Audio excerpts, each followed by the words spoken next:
lu bangun dulu deh, maghrib soalnya, bangun dulu, duduk gitu kan. Dia duduk, nangis aja tuh, dia nangis. Lu kenapa sih gue, kok lu nangis mulu dah? Atau hati gue sedih aja, kata dia gitu kan. Nih lu minum susu nih, tapi lu salawat dulu ya sebelum minum, gue gituin kan. Salawat sambil nangis, sambil nangisnya tuh dalam gitu, sampai sek-sekan gitu nangisnya. Kenapa nih anak gitu kan. Pas gue nengok ke arah tenda sebelah kanan, astagfirullahaladzim, kamu ikhlas nggak nolong saya, katanya gitu. Rehan bingung kan, Kak Maya, dia manggil-manggil. Gue melotot, mata lu merah banget kak, sumpah, kata dia. Iya ikhlas gitu kan. Turun. Di mobil itu yang tadi yang kita ketawa-ketawa, terus si Akmal langsung ngomong gini, aduh kakak, tangan gue sakit, kata dia. Terus gue nengok, masih di...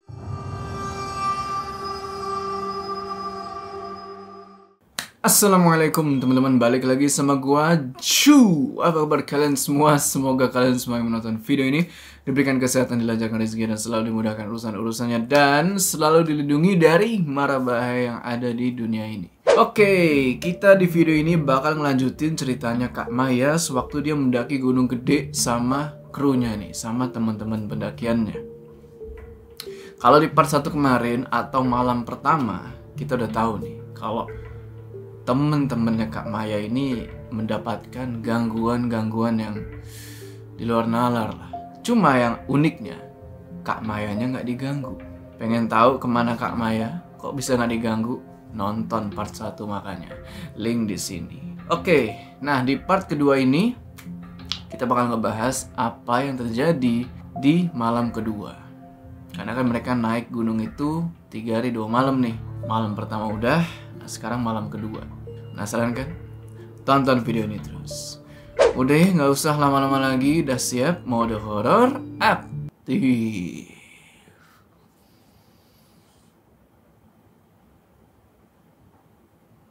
Pas pagi itu gue ngehnya tuh pas udah selesai acara itu. Jadi gue kayak seolah-olah gue baru nyampe bang. Gue baru nyampe banget nih. Nyampe di Surken. Itu baru bener-bener gue baru nyampe lah yang gue rasain gitu kan. Bangun, ini udah pada mau makan aja, gue gituin kan. Makan kak, kan kita mau ke puncak gitu kan. Gue bingung, puncak katanya. Puncak mana? Puncak. Ya kacau dah, udah bukan dia nih katanya gitu kan. Udah makan, tapi katanya anak-anak yang bikin makanan tuh gue. Tapi gue nggak ngerasa bikin makanan. Gue ngerasanya ya gue lagi ngehadirin itu aja. Terus si Yoga bilang, kak semalam tuh bunyi gamelan sama bunyi murotal itu dari lo pas ngerogoh sukma jam 8 sampai sebelum subuh kak. Itu suara gamelan sama suara ayat-ayat murotal itu masih nyala berbarengan. Warung kali, orang warung, gue gituin kan. Warung mana? Gak ada warung, jauh kata dia. Masa sampai kalau murotalnya jelas katanya. Itu orang ngaji tuh jelas banget. Sampai si yang ngikut ini ngomong, nggak biasanya tahu saya dengar suara-suara kayak gini, apalagi suara orang ngaji katanya. Itu bener-bener baru kali ini sih. Masa iya sih kedengeran gitu kan. Oh mungkin dari warung kali. Ya udahlah makan aja gue gituin kan. Udah selesai makan, naik lah nih mau trek ke puncaknya. Kan ngelewatin warung yang sebelah sana kan, yang kalau kita mau arah pulang tuh ada warung kan. Ada. Nah di situ warung tutup, nggak ada yang jualan, warung tutup. Ini suara dari mana ya, murotalnya, kata si Yoga gitu kan. Sampai tenda yang kita lewatin, kita negor sapa, terus nanya, bang semalam ini ya nyetel ayat-ayat murotal ya? Enggak bang, katanya gitu. Orang saya baru nyampe, baru aja nih sejam baru gelar tenda. Semalam ada nggak yang ngecamp di sini? Nggak ada sih, pas nggak tahu ya kalau malam, kata dia. Pas datang sih emang nggak ada yang gulung tenda, kata dia. Naik lagi ke sana, sampai semua kita tanyain tuh nggak ada. Tapi dengar nggak ada suara yang ngaji? Enggak, nggak ada yang dengar. Sampai pas banget mau naik ke puncak, itu yang di Batu itu, gue agak udah capek tuh, udah lelah banget, gue jongkok. Baru tuh pas di jongkok langsung, tok. Anjrit tuh ya, gue baru nyampe udah diajakin naik ke puncak. Itu baru gue ingetnya di situ doang. Sampai anak-anak, astagfirullahaladzim kak, yang masakin gue siapa? Kata dia. Ya terus yang ngobrol sama gue siapa kak? Wah gila nih, demi Allah gue baru ini nih gue ngerasain sadar, bener-bener capek, baru banget nyampe gue, masa mau diajak ke puncak. sampai gue marah bang, sampai gue kesel sama yang lain. Aduh Kak Maya, gila lu ya, ilmu lu kata dia gitu. Terus semalam siapa yang masak kata dia. Terus semalam siapa yang ngobrol sama gue. Barusan banget lu sebelum naik kemarin lu masak juga, masakin buat kita-kita. Ngaco lu udahlah. Gue sampai diem aja tuh nyampe ke atas puncak. Di situ gue bingung. Semalam tuh gue beneran keluar apa gimana, tapi emang gue pas malam pertama diganggu itu gue nggak tahu sama sekali. Ntar deh Kak pas turun gue ceritain katanya. Nyampe di puncak ketemu sama 2 orang nih, cewek sama cowok. Dia itu baru banget turun dari Argopuro terus langsung naik ke Gunung Gede. Terus dia bilang katanya, Mbak tadi jalan ini ya bawa pasukan ya? Pasukan apaan? Gue gituin kan. Kayaknya yang belakang ini ya anggota-anggota semua ya. Anggota apaan bang? Gue gituin kan. Kayak TNI gitu sih badannya modelnya. Hah, TNI? Gue perasaan gak ada temen-temen TNI naik gunung gitu. Lu salah liat kali bang. Bener dah demi Allah saya lihat kata dia. Pantesan kan bukan yang ketemu di bawah kan, yang di pos 3 kata dia. Emang sih gue ketemu sama dia. Iya orang makanya gue bercandain kan. Ya gue pikir lu naik sama angkatan-angkatan TNI, orang badannya gede-gede banget. Astagfirullahaladzim. Berarti yang dilihat sama yang bawa motor jatuh itu mungkin itu. Tinggi gede soalnya kata dia. Sampai dia merinding. Wah gila, gue juga teror Kak malam kata dia. Nah di puncak tuh baru cerita. Semalam tuh angin kencang banget Kak. Kata teman-teman gue. Gak ada angin bang. Ih angin kencang bang. Gak ada bang. Sampai nyolot-nyolotan kan. Wah lu kacau lu bawa dia sih katanya enak lo. Semalam angin kencang banget. Ya sampai kita lihat-lihatan. Emang iya? Gue emang gak ngeh gitu kan. Enggak demi Allah gak ada angin gitu kan. Wah kacau lu kata dia. Nyampe turun lagi ke bawah dia lintas. Misah tuh sama dia. Dia lintas lewat Cibodas, gue turun lagi lewat Putri. Nah pas banget turun di bawah itu, gue ngeliat itu ada anak kecil. Anak kecilnya tuh aneh, anak kecilnya tuh kakinya 1, tapi dia berdiri tegak tanpa pakai tongkat. Berdiri dia, ngeliatin gue gitu kan, gue jalan diliatin sama dia, gue diem kan. Bisa nggak ada yang ngikutin gue nih 1 aja, lari yuk gue gituin kan. Udah turun kita lari aja. Gue mas banget ngeliat yang begini-beginian, gue ngomong gitu bang. Pas banget gue udah selesai ngomong gitu, gue duduk nih. Udah kosong, pikiran gue udah kosong, gak ada, bener-bener gue gak ngeh lagi sama sekali. Gue bangun, lari gue dari atas.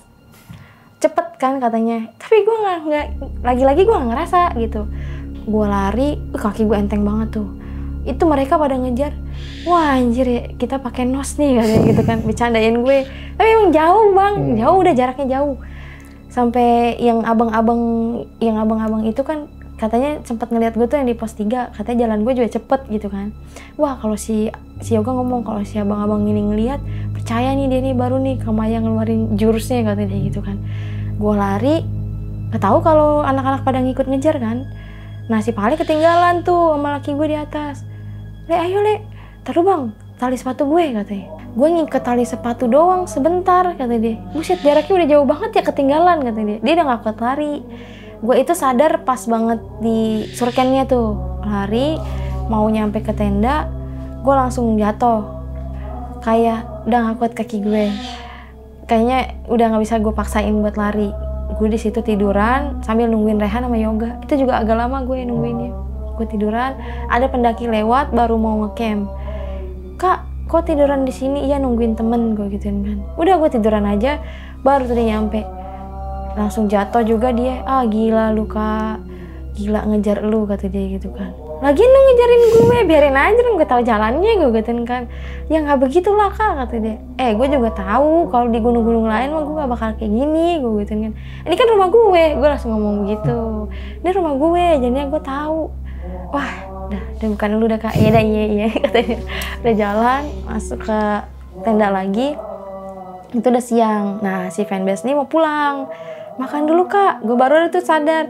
Kata anak-anak, yakin nih yang masak nih lu nih, bukan inian lu kata dia gitu kan. Untung kita kagak kenapa-napa, yang masak setan kata dia. Gila lu gue gituin kan. Udah kata dia, nggak usah teh, saya mau duluan katanya. Makan dulu, nggak boleh, harus makan dulu gue gituin. Makan tuh kita. Nah baru nih si fanbase bilang, Teh Maya tuh semalam ini ya lagi pergi ngadirin hajatan gaib ya? Kok tahu gitu kan? Itu kata Kak Aska, kata dia gitu kan. Tapi emang iya teh, itu kan dari Gunung Gemuruh kan, dia ngomong. Oh ternyata bener ya, Gunung Gemuruh sebelahnya. Iya teh, di situ sebelah Gunung Gemuruh ada makam juga, makam keramat. Oh iya bener. Di situ tuh kerajaan Gunung Gede, gue gituin kan. Terus dia bilang, oh pantesan, kata dia. Soalnya emang gunung itu nggak terlihat, maksudnya nggak banyak orang yang tahu gitu kan. Tapi kalau aku pernah TikTok ke situ, sebenarnya sih ya tingginya sama kayak Surken sih, dia nggak ada puncaknya lagi, kata dia. Tapi di situ benar-benar banyak yang pada ziarah, terus pada nyari-nyari ilmu. Oh ternyata beneran yang semalam gue datengin kerajaan Gunung Gede itu justru di Gunung Gemuruhnya. Dan mungkin suara gemuruhnya itu ya ibaratnya awal mulanya dia bikin hajat kan ada gong gede tuh. Waktu gua ngehadirin hajat itu ada gong gede tuh. Biasanya gong itu bunyi kalau misalnya ada pendaki yang suka sembrono, terus ada pendaki yang ngomongannya kayak ibaratnya kayak menantang gitulah. Nah kalau gong itu udah bunyi, itu udah lu abis gitu, gue bawa gitu ternyata. Gitu. Iya, jadi ada orang sering denger gamelannya suaranya kayak gong, ya itu pertanda buruk kalau di gunung denger gong, suara gong.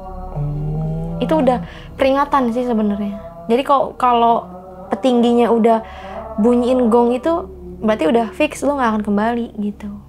Kan kalau gamelan doang kan tuh masih aman tuh. Kalau gamelan doang aman, itu berarti dia denger masuk ke dimensinya, biasanya itu lagi ritual atau lagi pertemuan gitu. Cuma kalau udah gung. Iya, itu udah mereka tuh udah lu nggak ampun lagi gitu. Jadi sukmanya di penjara sama dimensinya dia, nggak bisa kemana-mana. Dan ternyata gue ini pas ngehadirin acara itu dapat titipan. Jadi kalau mau naik Gunung Gede jangan pernah bawa ikan emas. Jangan pernah bawa ikan emas. Ikan emas. Kalau emang penasaran, boleh dicoba katanya. Tapi kalau sampai badainya yang luar biasa, jangan salahin kita katanya. Ternyata itu pantangan. Emang kenapa ikan emas? Dia nggak mau kalau ada pendaki bawa ikan emas. Itu makanan yang dia itu ibarat kalau kita tuh musuh gitu. Oke. Dia nggak suka kalau orang bawa ikan emas. Jadi gue coba afirmasi nih ke si orang itu, kan orang Cibodas kan. Terus dia bilang, iya teh bener-bener emang nggak boleh kalau mau via Cibodas kayak mau via Putri kayak emang nggak boleh pantangannya bawa ikan emas, kata dia gitu. Emang suka badai katanya. Tapi kemarin aneh ya teh, masa berturut-turut badai terus. Pas Temaya naik ke sini, alhamdulillah ya nggak ada badai gitu kan. Terus anak-anak ngomong gini, iyalah orang naiknya sama kuncennya gitu. Hush, gak boleh ngomong gitu, gue gituin kan. Emang kitanya aja beruntung, emang cuaca lagi nggak badai, jangan kayak gitu, gue gituin kan. Ntar malah timbul ini lagi aneh-aneh gitu kan. Udah selesai si fanbase mau pulang, langsung gelap tuh. Iya, gue udah kesel tuh kan. Mulut tuh sih kagak dijaga, kata gue. Udah jangan ngomong sembarangan. Mau hujan mau enggak, ya emang udah alam gitu kan. Terus dia pulang, teh ini ya doain ya biar nggak diikutin sama yang semalam, soalnya masih trauma, kata dia. Kenapa emang? Ya bener-bener dah itu suara nangisnya beneran ada, kata dia. Beneran nggak berhenti-berhenti. Kirain mas siapa yang nangis, kata dia. Oh yaudah hati-hati ya gitu. Ternyata pas udah turun, dia kan udah turun duluan. Kita masih semalam lagi. Nah gue tahu dia diganggu itu pas gue udah di base camp. Oke. Ternyata katanya ada yang ngikutin dia sampai bawah, perempuan, terus nangis terus. Yang lo lihat? Yang dia rasain pas dia turun. Yang lo lihat di track iya. itu? Iya, si Desi itu. Oh my god. Dia diikutin sampai bawah katanya. Nah di malam kedua itu emang hujan gerimis, terus hawanya tuh emang dingin dah gitu, udah berasa dinginnya tuh di situ. Nah anak-anak ngomong ini kayaknya Kamaya udah nggak kemana-mana, soalnya cuacanya juga udah mulai nggak kayak kemarin gitu kan. Terus itu udah hujan rintik-rintik, masuklah tuh komunikasi sosok kayak model siluman macan ya, masuk lagi. Dan itu cuma kayak apa sih, merhatiin satu-satu nih anak-anak, ini masih anak-anak yang semalam apa bukan gitu. Mungkin awalnya niatnya dia mau minta makan lagi nih, karena dia pikir oh orangnya semalam lagi, dia keluar langsung katanya. Terus masuk lagi tuh, ada sosok kakek-kakek juga. Dia bilang, nanti kalau turun jangan berhenti di pos 4, pos yang kosong itu katanya. Kamu turun aja ke bawah kalau bisa, istirahatnya di pos 3 atau di pos 2. Istirahat santai aja, nggak usah terlalu lama kalau di pos 4. Dia ngasih tahu kayak gitu. Emang kenapa gitu? Gak usah nanya kenapanya, kamu nurutin aja. Udah keluar komunikasi. Malam keduanya itu jadi pas lagi nyuci piring itu sebelum maghrib asar deh kalau nggak salah, si Akmal sama si Yoga cuci piring nih ke mata air. Disusul tuh sama Rehan sama si Denar. Kak, gue mau cuci muka dulu ya ke sana. Iya, hati-hati ya. Waktu itu gue di tenda kan, udah gerimis lagi nih, anak-anak gimana ya gitu. Nah si Akmal peralatan capitan yang buat ngangkat panci tuh ketinggalan di mata air.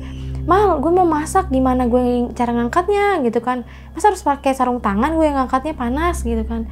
Yaudah, bentar Kak, gue kesana lagi deh ngambil capitannya, kayak ketinggalan gitu. Kesana tuh dia, disusul lagi sama si Yoga. Kasian Dani anak orang sendirian ke mata air, udah mana gelap gitu. Takut dia nyasar, mana bocahnya selengean begitu kata dia. Udah disamperin sama Yoga.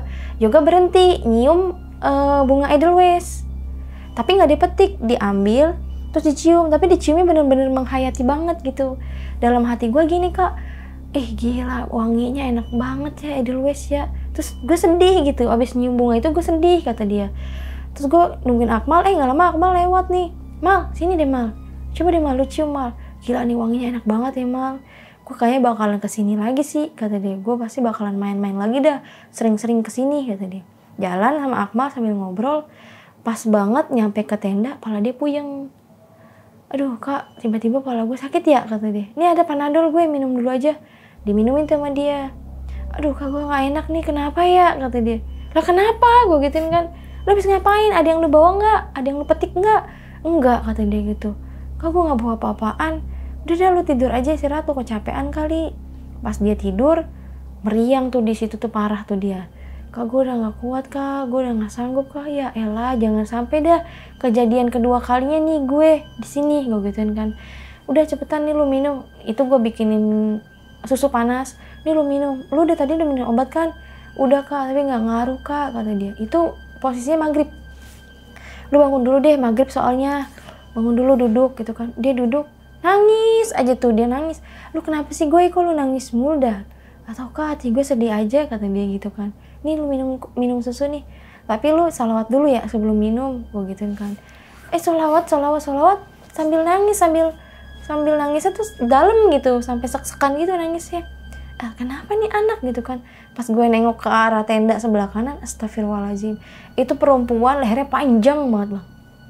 Cewek lehernya panjang sampai nembus ke tenda gitu. Jadi dia masuk palanya doang begini. Bener-bener ngeliatin si Yoga, senyumin si Yoga, terus Yoganya nangis. Gue bangunin kan, gue istighfar. Diam aja tuh dia nangis.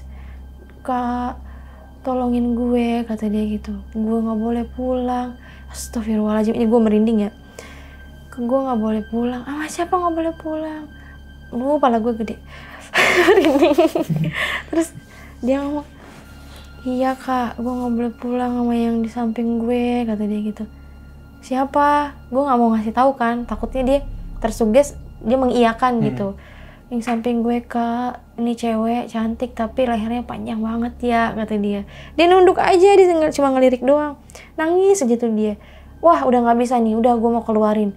Udah Kak, jangan kan, ntar masuk ke lu kata dia. Udah nggak bisa, gue nggak bisa kalau kayak gini. Dia jahat soalnya niatnya, gue gituin kan. Gue pegang pundaknya, gue baca-bacain tuh, langsung gue jatuh.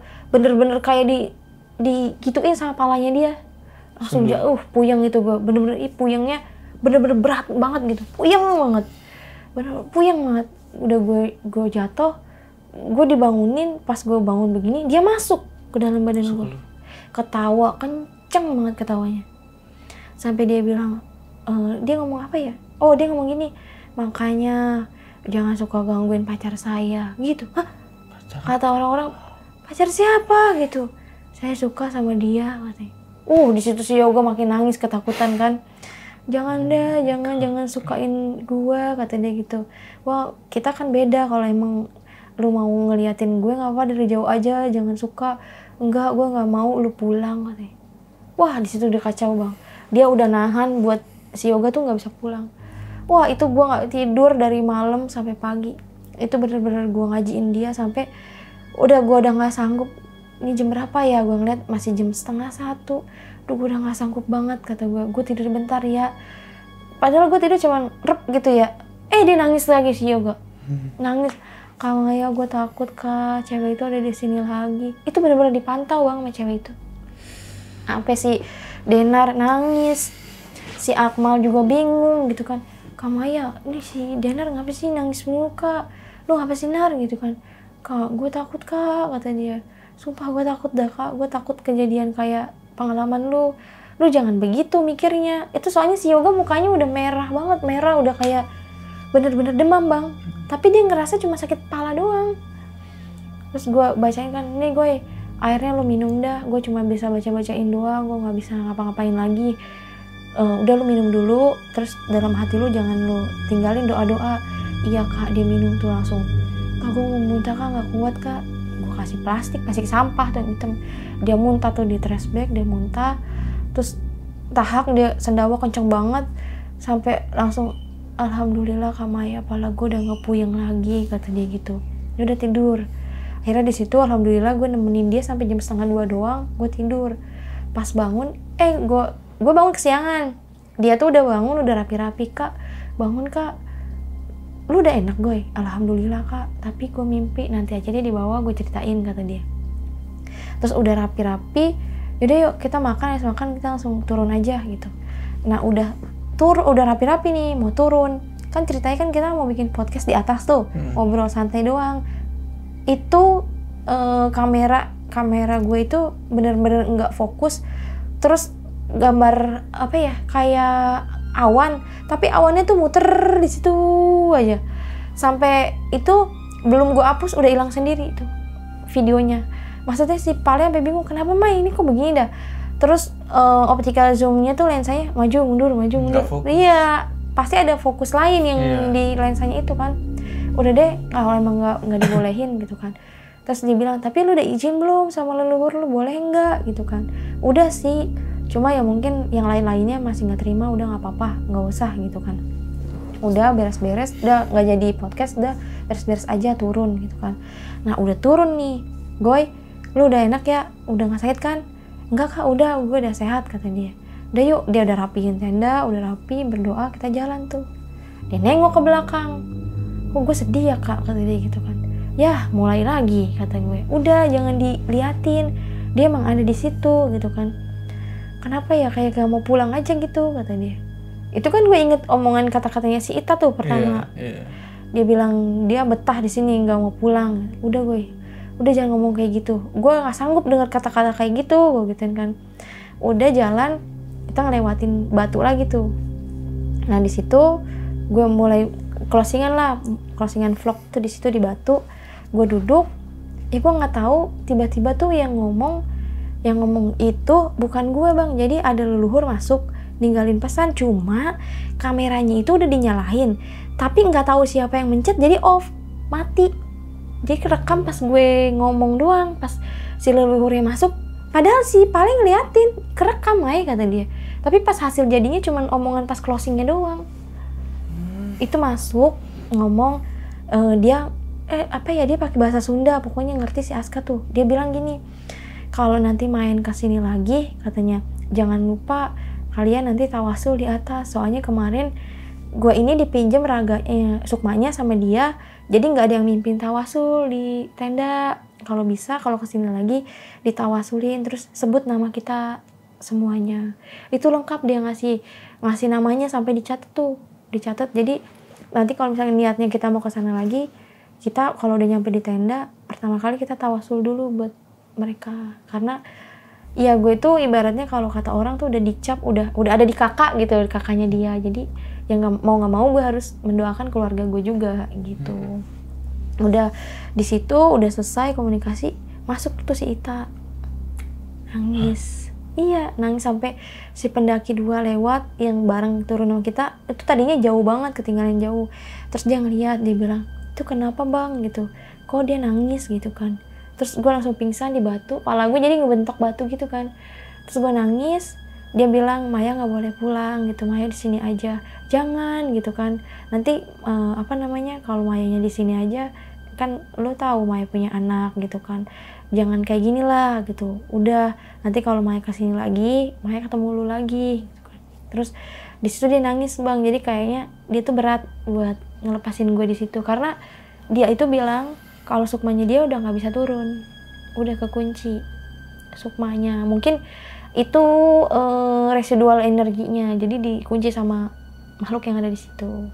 Jadi bisa dibilang ya arwah penasarannya arwah dari ditiru sama jin itu, jadi tetap terkunci di situ sampai nanti akhir di situ. Iya, makanya di situ gue nangis tuh ya, gue nangis pokoknya sedih gitu kan, kayak lu kesini lagi gitu. Terus ini sekian lama gue nungguin lu datang ke sini, lu baru kesini lagi. Terus dia nggak mau kalau gue tuh turun terlalu cepet, karena dia tuh bener-bener pengen deket gue, cuma nggak bisa ke bawah turun. Jadi ya gimana, gue nggak bisa bantu apa-apa, karena emang gue tahu ini tuh bukan lu, bukan arwah asli lu gitu kan. Cuma ya udah, kalau memang lu energi lu masih ada di sini, gue cuma bisa doain biar energi lu tuh, energi yang terkurung di sini tuh udah hilang gitu aja, nggak usah ditiru sama jin-jin lain lah gitu kan. Itu udah, gue udah komunikasi, gue sadar lagi, dan di situ gue ya lagi-lagi gue cuma bisa ngelihat tatapannya dia tuh yang langsung buang muka gitu. Dia marah, kayak kok lu tega sih ninggalin gue sendirian di sini. Udah gue jalan, gue lupa sama pesan yang si leluhur gue ini bilang jangan duduk di pos 4. Jangan lama-lama istirahat. Iya, di situ warungnya tuh nggak buka-buka, nggak tahu deh tuh itu warung apa bukan. Pokoknya emang bentuknya kayak warung. Nah turun, si Yoga tuh mulai dari situ tuh palanya pusing lagi. Dia bilang, Kak, gue udah nggak sanggup. Kalau lo mau duluan nggak apa-apa, tapi ada yang nemenin gue satu aja di sini, kata dia gitu. Nggak bisa dong gue, kita turun harus rame-rame. Kalau lo mau istirahat, ya udah istirahat di sini, tapi jangan lama-lama ya, gitu kan. Iya Kak, bentaran. Dia naruh tas, terus dia tiduran. Lu mau minum panadol nggak? Ini minum lagi kan udah makan. Ya Kak, diminum lagi tuh sama dia. Dia rebahan sebentar. Gue duduk, baru nyelonjorin kaki bang. Itu suara nggak tahu apa yang meledak atau apa yang runtuh gitu ya. Itu suaranya bener-bener kayak, wah gede deh. Apa dari telinga gue doang yang denger, itu suaranya bener-bener kayak setengah gunung tuh kayak udah rubuh gitu. Gue panik dong. Ayo lari-lari, kata gue. Gue nggak kuat di sini. Itu gue nggak sadar gue ngomong kayak gitu. Dipanggil tuh sama Rehan, Kak Maya, jangan kayak gitulah, kata dia. Emang ada apaan sih, ngagetin aja, katanya kan. Terus gue bilang, ya udah terserah, kalau lo mau di sini, gue mau turun, mau duluan gitu. Karena gue nggak berani bilang, soalnya sosoknya itu udah melototin gue, jadi itu bener-bener gede banget bang. Itu baru kakinya aja itu udah gede banget ya pokoknya. Dia tuh kayak melototin gue, jadi nunduknya dia itu udah nggak kelihatan kemana-mana, jadi udah gede banget badannya dia.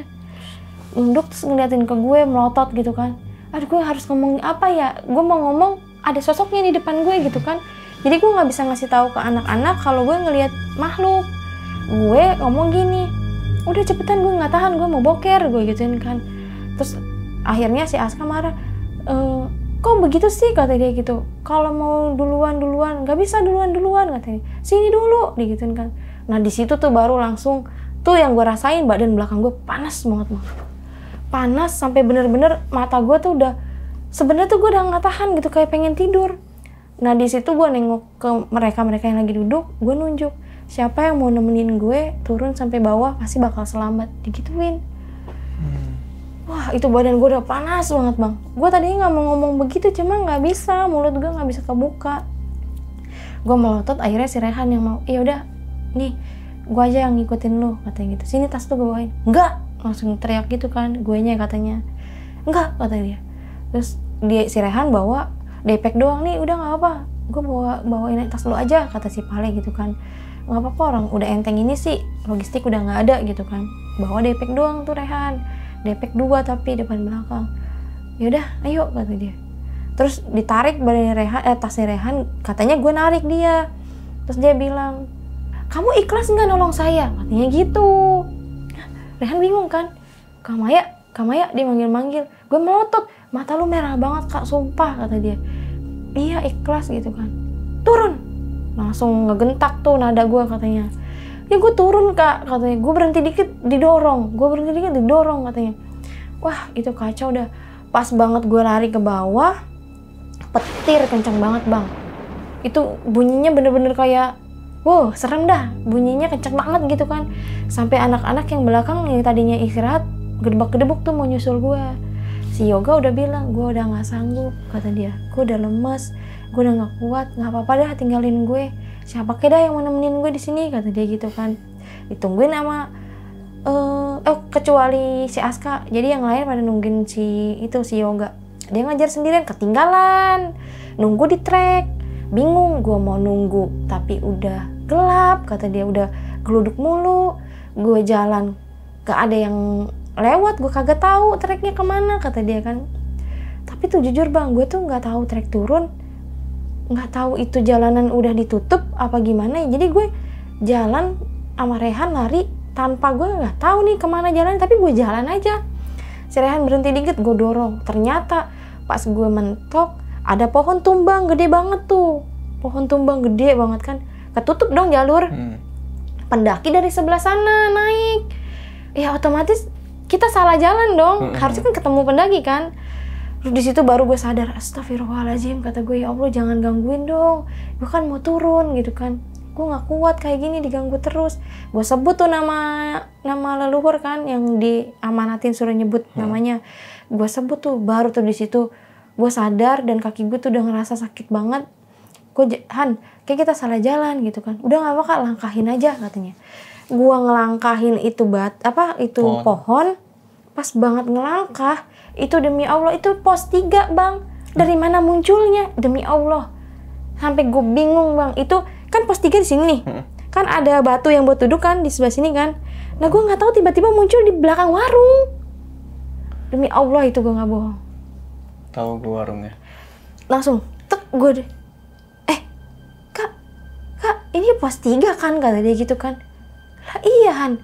10 menit itu gue turun dari Simpang Melebar sampai ke pos 3 10 menit sama si Rehan. Gue bingung kan, kita di mana sih Han? Tadi bukannya pendaki naiknya sebelah sana? Iya, gue kecot tuh di situ ngobrol sama Rehan, suaranya kenceng kan. Ada 7 orang, 10 orang gitu cowok semua. Terus dia ngomong, dari mana bang? Gitu, dari atas. Dari mana lewatnya? Kata dia gitu kan. Lewat sini tadi gitu kan ya. Oh, dia diem aja tuh. Gue duduk di pos 3 gue duduk. Nah si orang dagang ini nawarin gue kopi hitam sama semangka. Neng, nih Neng, kopi hitam nih Neng katanya. Minum dulu sama semangka. Soalnya ada yang mau katanya gitu. Ada yang mau? Gue bingung kan ya, ada yang mau siapa? Terus gue nyelonjor, si mamangnya ini yang dagang ngomong gini, kasih rokok katanya. Pucat itu mukanya.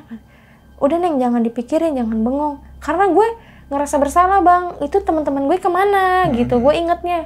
Soalnya udah hujan, udah gue di jalan udah pakai jas hujan.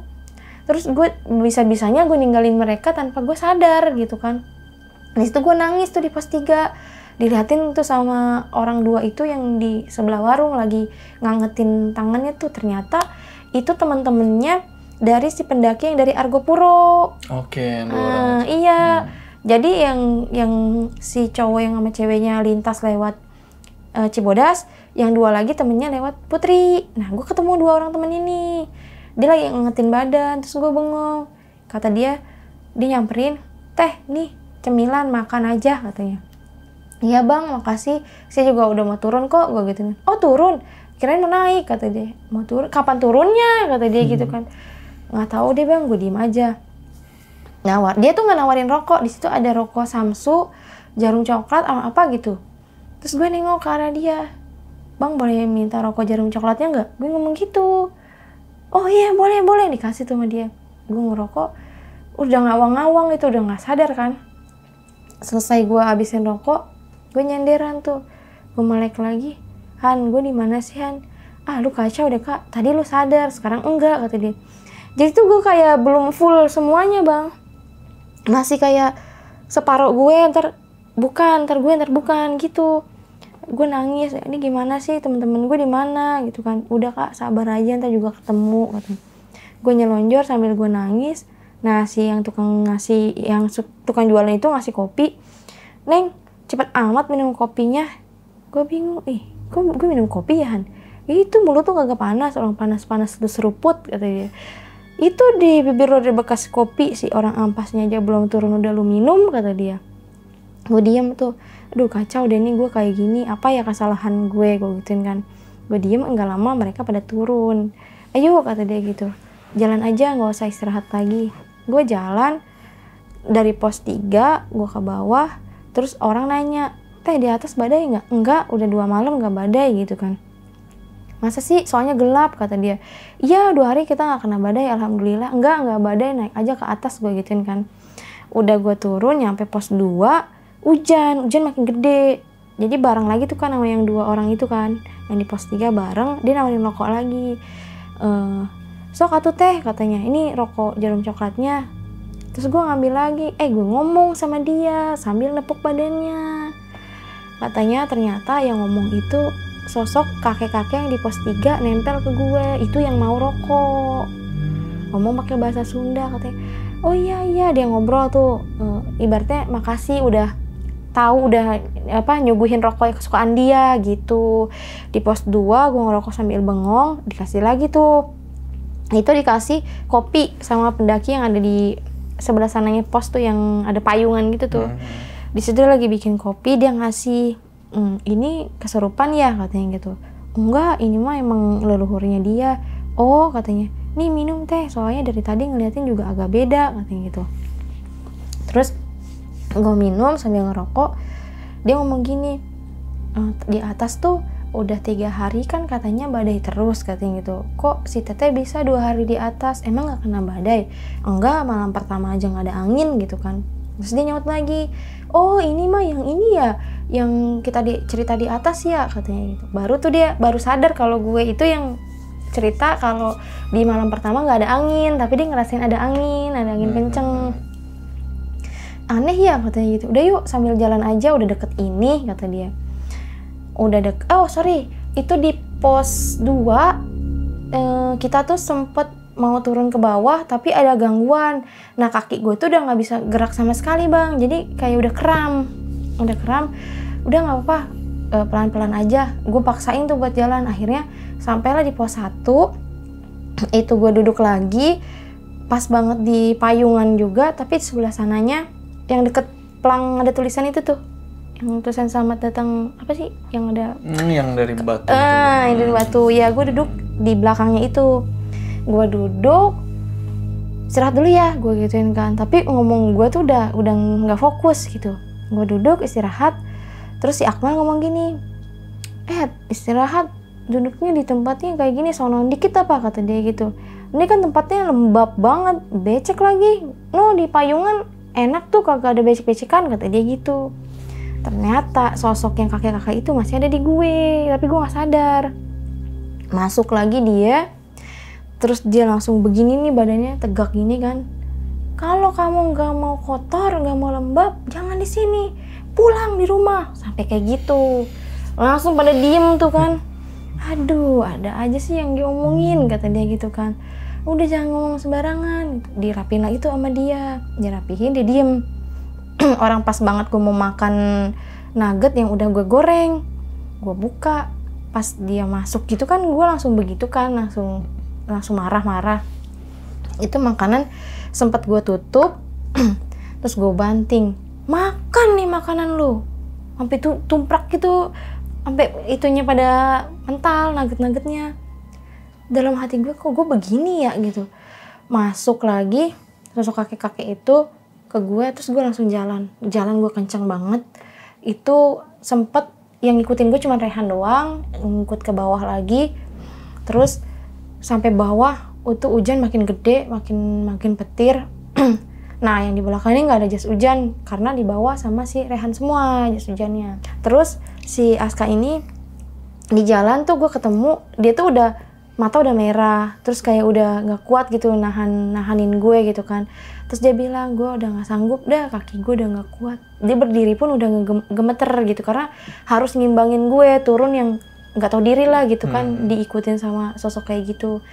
Terus nyampe bawah banget itu kan ada pos ojek tuh. Iya ada pos ojek, itu kan ada pohon gede yang gue ngeliat ada orang deket pohon itu. Gue berhenti di situ. Terus gue pas nengok ke belakang, wah banyak ternyata pasukan si kakek-kakek itu. Jadi tuh semua yang ada di atas tuh kayak turun ngikutin gue bang.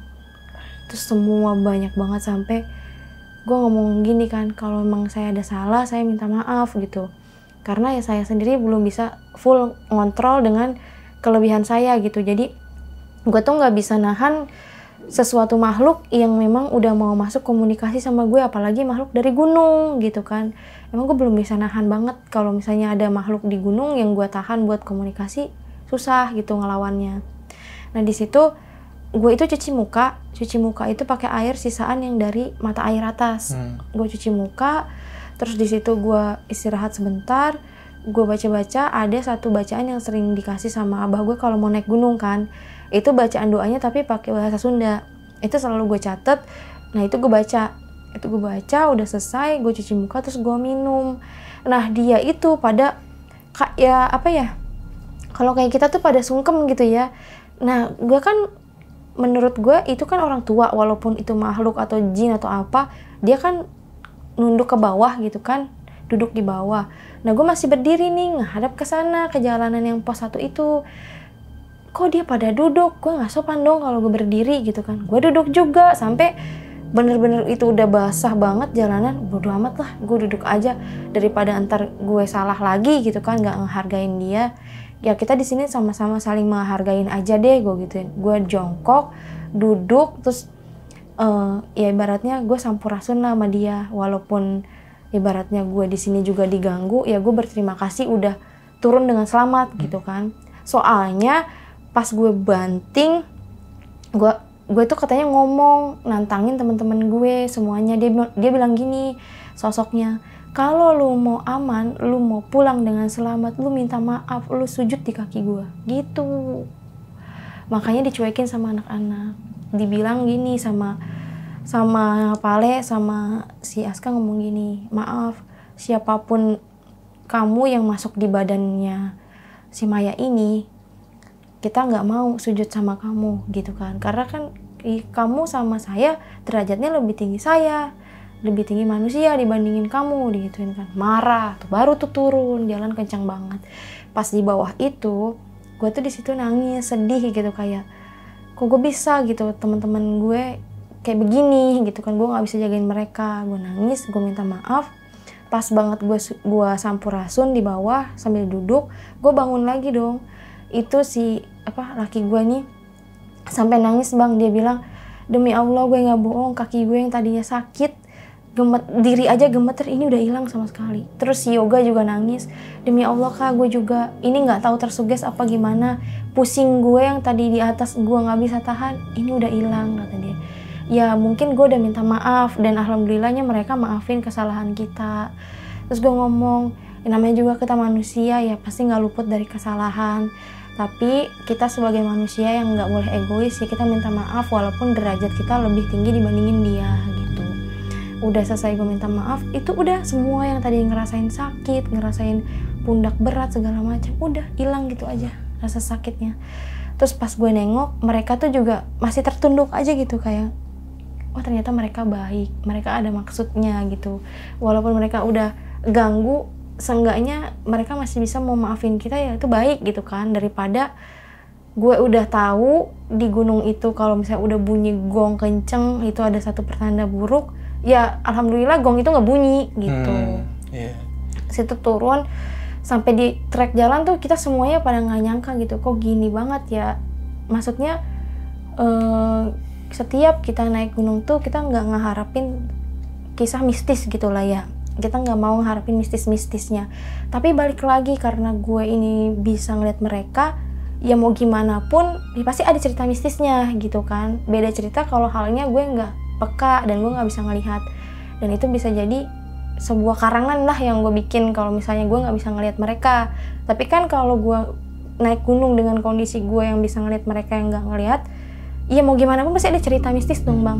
Betul. Ya. Karena kan aura kita sama dia satu frekuensi, kita bisa melihat dia lebih seneng kalau kita bisa ngelihat dia, dan dia bisa gangguin kita gitu. Sampai di bawah, gue jalan tuh gue nangis juga sih, kayak maafin gue ya tadi, mungkin keegoisan gue bisa ninggalin lu gitu. Terus anak-anak untung pada ngerti kayak, enggak kak, ini kan di luar kemauan lu, karena ini kan memang ada makhluk emang yang negatif lah buat ngegoda. Ya mungkin elunya masih belum bisa nahan aja gitu. Sampai di base camp, ternyata nenek-nenek itu nggak tahu dari mana datangnya, ada makhluk nenek-nenek. Pas banget gue udah selesai mandi maghrib, si Rehan sama Akmal nih bercanda sambil joget-joget, nyetel lagu kenceng. Terus gue omelin tuh, lo pada nggak ini ya, nggak denger ini azan gitu kan. Oh iya lupa kata dia gitu. Matiin nggak? Matiin. Pas banget gue naruh sabun di tas, pas gue nengok, astagfirullahaladzim, itu nenek-nenek bercaling loh. Calingnya panjang, tau nggak, dia tuh lagi kayak nenteng tangannya si Akmal, tapi Akmal nggak berasa. Iya, diginiin, ditarik gini. Karena ya kesel lah ngeliat kelakuan si Akmal kayak gitu, masih Rehan. Maghrib dia joget-joget kan. Kena mungkin ya, gue nggak tahu kan. Terus udah tuh gue diemin aja. Gue bukan jahat apa gimana ya. Biar dirasain dulu baru gue obatin gitu. Pas banget udah prepare mau pulang di mobil. Gue satu mobil, gue Rehan, Denar sama Akmal berempat. Di mobil itu yang tadi yang kita ketawa-ketawa, terus si Akmal langsung ngomong gini, aduh kakak, tangan gue sakit kata dia. Terus gue nengok, masih diikutin kata gue. Nenek-neneknya iya masih beginiin tangannya dia. Itu dia berdua sama si Denar sampai loncat, mobil kita sampai goyang karena kaget. Guanya juga terlalu ngagetin mereka kan. Astagfirullahaladzim kata gue. Terus, kenapa kak? Kata Rehan, minggir dulu nggak? Udah nggak usah, jalan aja gue gituin kan. Aduh kak sakit kak, demi Allah gue nggak bohong kak, sakit kak. Sampai dia goser-goser di mobil. Kata Denar, lu makan tuh mosing teh anjing kata dia. Dicekel kan lu sama nenek-nenek kata dia. Biarin kamu ya, jangan diobatin. Sampai tuh si Denar juga kesel, ngapain lagian lu? Maghrib juga joget di base camp orang katanya gitu.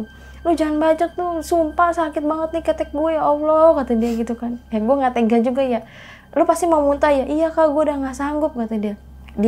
Kita minggir, terus dia muntah tapi dia nggak ada isinya muntahnya gitu. Dia muntah sampai keliangan. Nar tolongin Nar, biar gue nanti obatin dulu, minggir gitu kan. Udah tuh dia tiduran. Terus nggak tahu lah nih tangan gue nih gerak sendiri gitu, kayak pengen megang tangannya dia gitu kan. Nggak tahu gue sih ngerasa gue nggak ngobatin apa-apa, nggak baca apa-apa, cuma gue pegang doang. Gue pegang gini doang, nggak gue kencengin. Itu dia sampai merontak, sakit kak, sakit demi Allah sakit kata dia. Udah lu diem aja. Gue pegang, nggak lama gue pegang, terus dia langsung, kak sumpah sakit kak, nggak kuat. Tangan gue dilepas-lepas sama dia. Lu mau sembuh nggak? Iya kak, tapi jangan digituin kak, sakit banget. Gue nggak ngapa-ngapain, cuma gue tuh mau nyingkirin tangan si nenek yang megang elu ini gitu kan. Terus dia melotot, untungnya dia nggak masuk ke gue bang buat komunikasi. Pas gue lepasin tangannya, kita berhenti di Cimory kalau nggak salah. Berhenti karena kan mobil depan udah berhenti di Cimory tuh, karena kita mau beli oleh-oleh juga tuh di situ. Berhenti markir, terus dia langsung lemes gitu kan. Ditengok tuh sama si Yoga, kenapa kata dia, tuh adik lu no di teng-teng nenek-nenek kata si Denar gitu. Pada ketawa tuh semuanya kan, lu rasain tuh katanya si Rehan, lu rasain aja mah, rasain, lu juga katanya, untung aja lu gue yang dipegang bukan lu kata dia gitu kan. Makanya kalau di mana-mana tuh jaga mulut lu, kan biasanya ngomong sembarangan gitu kan. Masih aja udah lama juga lu ngikut Kamaya kata si Yoga gitu kan. Masih aja ya kak, susah, orang udah tiap hari begitu ngomongnya ya kan, di mana-mana pasti kayak gitu anaknya. Kebiasaan. Iya kebiasaan. Udah di situ, udah tuh dia pulang. Untungnya nggak ada yang bawa apa-apa sih, maksudnya nggak ada yang ikut sampai ke rumah. Sampai gue tanyain, ternyata si Yoga doang. Sampai dimimpiin, kapan kamu mau kesini lagi gitu. Amal yang masih ya. Masih leher panjang. Sampai sekarang loh bang. Hah? Sampai sekarang. Beneran. Terus gimana itu? Sampai sekarang. Gue bilang, Goy, lu ajak komunikasi. Kalau memang dia mau ngikut sama lu baca ini dulu apa namanya. Lu sahadatin dulu. Jangan sembarangan. Walaupun dia dari bangsa jin tapi harus bener-bener Islam dulu gitu kan. Iya kak, tapi dia baik kadang-kadang katanya. Ngasih tahu kalau misalnya gue ada ya orang yang gak suka sama gue nih, dia udah nyampein duluan gitu. Jadi ada baiknya juga, tapi nyampeinnya lewat mimpi katanya. Di mimpi itu wujudnya sama? Sama. Mukanya cantik tapi lehernya panjang. Terus gue bilang jangan terlalu keenakan karena dia tuh lagi ngenakin lu dulu nih. Iya, apa bener. Yang lu butuhin bener. Dia selalu ngasih tahu, jangan diturutin. Nanti malah kalau lu udah dienakin terus sama dia, terus lu nggak naik lagi ke sana, udah lu nanti diikutin terus sama dia sampai sekarang kak, kata dia. Ya udah deh, gue nggak bisa ngobatin, namanya udah suka susah. Masih nge-DM-in gue ya kadang, kak kalau kegede lagi kabarin, soalnya si leher panjang ini udah nyuruh gue ke sana. Jadi ngikut sampai sekarang. Ntar bisa jadi kodam dia. Kodamnya kagak enak banget. Iya, emang jelek lagi. Lehernya panjang. Tapi kasihan kalau nggak dihilangin nanti takutnya dia nggak bisa punya pacar. Nah itu dia. Jangan sampai lu ngikutin kata-kata mantranya dia, biasanya kan suka dimimpiin. Takutnya dinikahin secara gaib, secara batin. Jadi nanti orang ngelihat lu nih perempuan nggak mau mulu gitu, karena udah ditutup sama cewek itu. Ya kak gue takut gimana dong, kata dia. Ya udah ibadah lu aja deh, jangan dikendorin gitu biar dia pergi dengan sendirinya. Iya ya, kadang-kadang masih nge-WA gitu kak, semalam mimpiin dia gitu sampai sekarang. Dan padahal kan dia nggak ngapa-ngapain di gunung itu kan. Iya, karena nyium, yang dicium tuh bukan bunganya tapi dia, si perempuan itu. Makanya si cewek itu jadi suka karena si Yoga udah nyium dia. Bunga. Kan leher dia bisa panjang gitu kan. Terus yang dicium dia. Oh, itu triggernya. Iya, itu. Baru Yoga doang yang nyiumnya sampai kayak gitu. Itu penunggu yang ada di mata air. Perempuan lehernya panjang. Itu. Oke kak, gue gak bakal tanya pesan-pesan dari lu karena kalian yang udah nonton ini pasti bisa ambil pesan sendiri lah. Cuma ada satu yang gue tanya tentang hajatan itu. Hajatan itu kayak gimana sih? Kayak hajatan. Kawinan apa acara apa? Gitu? Acara perkumpulan para petinggi-petinggi yang ada di gunung itu. Jadi semuanya itu yang masih ada di tanah Pajajaran hadir. Hadir di situ? Iya, hadir di situ. Berarti level-level tinggi di situ semua? Di situ semua. Ada waktu-waktu tertentu. Ya nggak tahu, mungkin pas gue datang itu ya memang waktu hajatnya. Karena ada mimpi. Awalnya tuh mimpi kayak balik lagi di tanggal 7 bulan Maret ke Gunung Gede. Gitu doang mimpinya. Dan gue nggak tahu itu. Tapi feeling sih kayak oh ada hajat nih di sana. Terus pas lu rogo sukmo ke situ, yang di sana bisa ngeliat lu nggak? Bisa. Ya gue tamunya dia. Interaksi? Jadi, iya. Ada obrolan. Pokoknya kayak kita menghadiri pesta kawinan orang mewah, gimana sih? Tapi gue ini kayak diasingkan karena bukan dari energinya mereka. I see. Jadi gue ada yang ngajak ngobrol, gue ngobrol, nggak ada ya. Gue dengan herannya gitu, kok ini bisa ya mewah-mewah. Itu mewah banget kalau misalnya bisa ngelihat kerajaan itu. Itu kerajaannya dari emas. Itu kerajaannya itu bener-bener pintunya itu ada 7. Jadi kita harus ngelewatin tahap pintu pertama, kedua. Kalau yang nggak kuat biasanya sampai pintu 4 doang. Dan itu kerajaannya sama kayak kerajaan yang ada di Kalimantan. Wah. Itu gue pernah rago sukma tapi nggak nyampe ke pintu 7, cuma sampai ke pintu 4. Nggak kuat loh? Bukan nggak kuat, jadi udah dihalang sama orang yang ngasih gue minuman warna emas sama warna putih. Tapi nggak ada yang gue pilih. Kalau gue pilih warna putih, gue masuk dimensi jin Islam, gue nggak bisa balik. Kalau gue minum yang kuning, gue masuk ke dalam dimensi jin kafir yang ada di Saranjana, nggak bisa pulang juga. Jadi gue di situ sampai pintu keempat doang udah dihalang sama dia. Saranjana itu yang Kalimantan. Pantai itu ya? Saranjana itu desa gaib. Bukan, iya salah bukan. Oke. Desa gaib. Itu dua-duanya buruk dong. Yang putih lu nggak bisa balik. Iya, tapi perbedaannya kalau gue milih yang putih, itu gue disambut dengan jin-jin Islam semua. Cuma gue nggak bisa pulang lagi. Nah itu dia. Gitu. Jadi kalau lu mau jadi warganya Desa Saranjana, ya lu pilih yang putih. Tapi begitu nggak bisa pulang. Tapi lu masuk ke dalam kawasan jin Islam. Kalau misalkan lu bisa pulang lagi, ya ibaratnya nanti lu bisa tingkat keimanan atau keibadahan lu tuh bisa lebih naik level lagi gitu. Kalau milih yang minuman warna kuning kayak emas, karena kenapa orang ditawarin di pintu 4? Soalnya udah 3 lagi mau mendekati ke pintu 7 ke desanya, ke kerajaan yang sesungguhnya gitu. Jadi banyak dihalang, orang banyak yang milih minuman yang kuning karena dari emas. Dia itu menipu. Oh iya benar. Masuk ke sana nggak bisa pulang lagi, karena menurut mitosnya orang-orang Kalimantan juga ada yang masuk ke kota Saranjana itu nggak bisa pulang lagi. Terus ada yang pulang tapi bisu gitu, nggak boleh menceritakan di sana ada apa. Iya. Oh gitu. Iya. Alhamdulillahnya itu gue nekat buat Raga Sukmo. Harusnya nggak boleh, tapi gue nekat, gue penasaran gitu kayak gimana. Ternyata pas gue selesai Raga Sukmo kan gue kenal sama Ki Solepati. Nah, Ki Solepati itu dia bisa nembusin sampai pintu 5. Jadi di atas gua. Nah, itu digambar sama dia persis banget apa yang kita Raga Sukmain sama. Keren juga ya. Belum ke sana, tapi udah bisa nyampe pintu 4. Ya udah Kak Maya, nih makasih banyak nih udah mau cerita lagi nih, Masya Allah. Nih 2 part yakin gue nih cerita. Oke, kasih ya. Iya, sama-sama. Oke, sebelum kita berpisah, jangan lupa kalian like video ini, dan bagi yang belum subscribe, ayo subscribe sekarang ke channel ini supaya kalian nggak ketinggalan cerita-cerita horor selanjutnya. Dan jangan lupa main ke channelnya Kak Maya, Maya True Story, bagi yang suka cerita-cerita horor. Sampai ketemu di cerita selanjutnya.